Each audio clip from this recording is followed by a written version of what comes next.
ॐ भूर्भुवः स्वः तत्सवितुर्वरेण्यं भर्गो देवस्य धीमहि धियो यो नः प्रचोदयात्. ॐ शान्ति शान्ति शान्तिः. Namaskar my dear friends. This video is about Swami Ramdas. How I came to the Maharshi, says Swami Ramdas.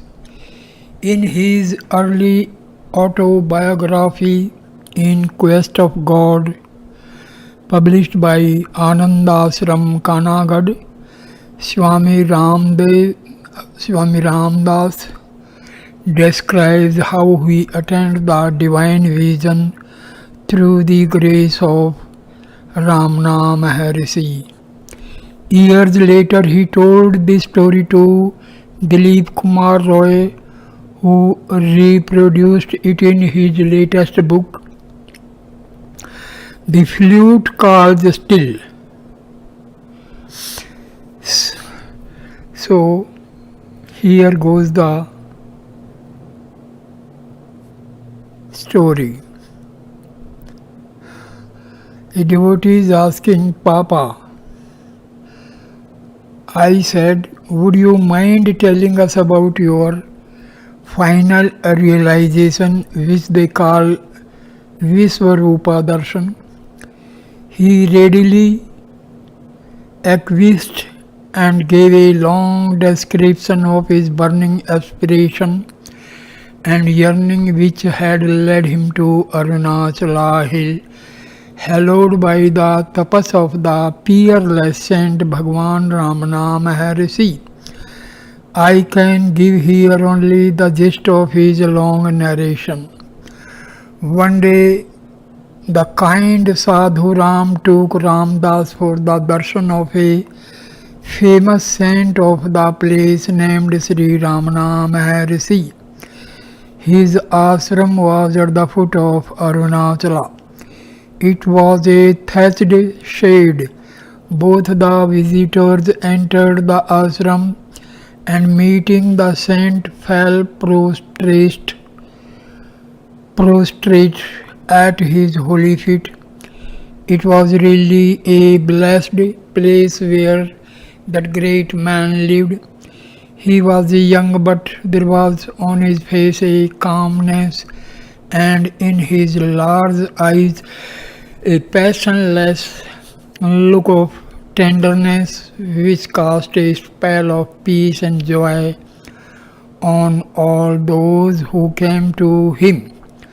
Ramdas was informed that the saint knew English, so he addressed him thus, Maharaj, here stands before thee a humble slave.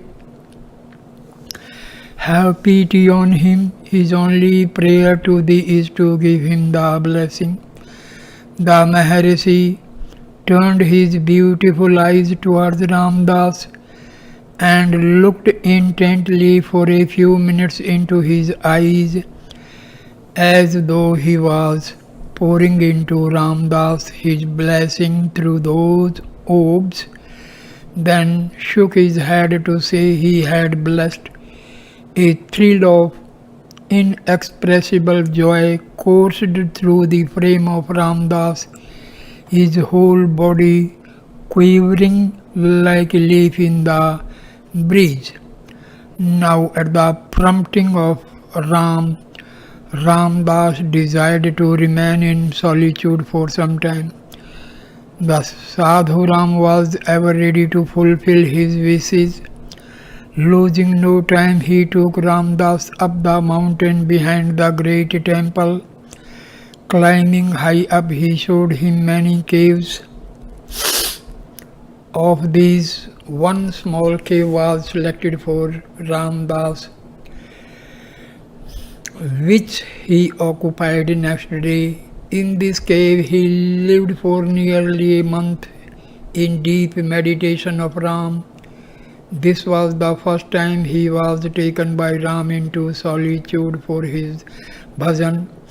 Now he felt most blissful sensations since he could hold undisturbed communion with Ram. He was actually rolling in a sea of indescribable happiness. To fix the mind on that fountain of bliss, Ram means to experience pure joy. He went on taking the name in an ecstasy of longing when, lo, suddenly his Lord Rama appeared before him and danced and danced. Did you see him and closed eyes or open? I interjected. With open eyes, as Ramdas is seeing you, Papa answered. But it was not this momentary vision that Ramdas's heart craved, for he knew that a vision like this was unlikely to last, and so when the Lord would vanish, Ramdas would revert to his darkness. Therefore he prayed for the great darshan, the vision of visions which comes to stay forever, so there is no more parting, namely the Visvarupa darshan. Longing to see Rama always in everything, that is nothing less would satisfy Ramdas. Papa paused and then resumed with a beautiful smile. And it came one morning, apocalyptically, when lo, the entire landscape changed. All was Rama, nothing but Rama. Wherever Ramdas looked, everything was ensouled by Rama. Vivid, marvelous, rapturous, and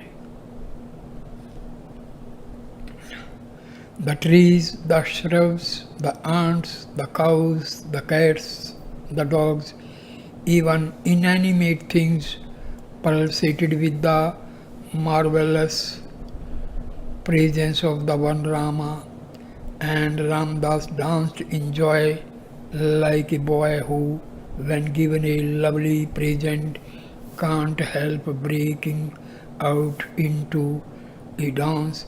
And so it was with Ramdas. He danced with joy and rushed at a tree in front, which he embraced because it was not a tree but Rama himself. A man was passing by. Ramdas ran towards him and embraced him, calling out, Rama, O Rama.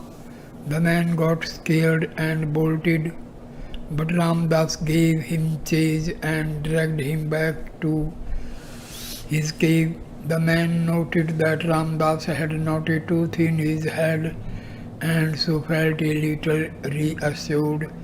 At least the loony would not be able to bite him. He laughed out and we swelled the course. And then I asked after the laughter had subsided. The bliss and joy came to be permanent, like a torrent rushing downhill till it finds a placid level of limpid, purling stream.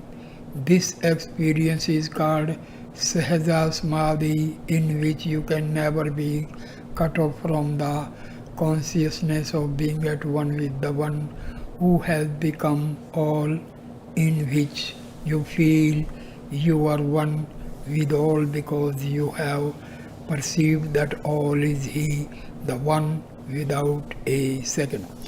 Finally, we end with a comment made by Swami Ramdas in Vision, the monthly journal published by Anandashram about 40 years later. Ramdas went to Ramana Maharshi in a state of complete obliviousness of the world. He felt thrills of ecstasy in his presence. The Maharshi made the awakening permanent in Ramdas. Some people told Ramdas, you went to Maharshi and you got illumination.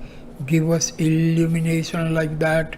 Ramdas said, you must come to Ramdas in the same spirit and in the same state as he went to Maharshi, then you will also get it. Where was his heart? How intense was his longing? What was the world to him at that time?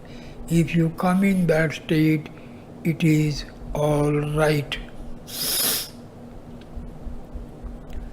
So, this was the meeting of Ramdas with Bhagwan Sri Ramana Maharshi. So, thank you, my dear friend, for watching this wonderful video. Please like, comment and share the video and subscribe the channel. Namaskar, my dear friends. Namaskar.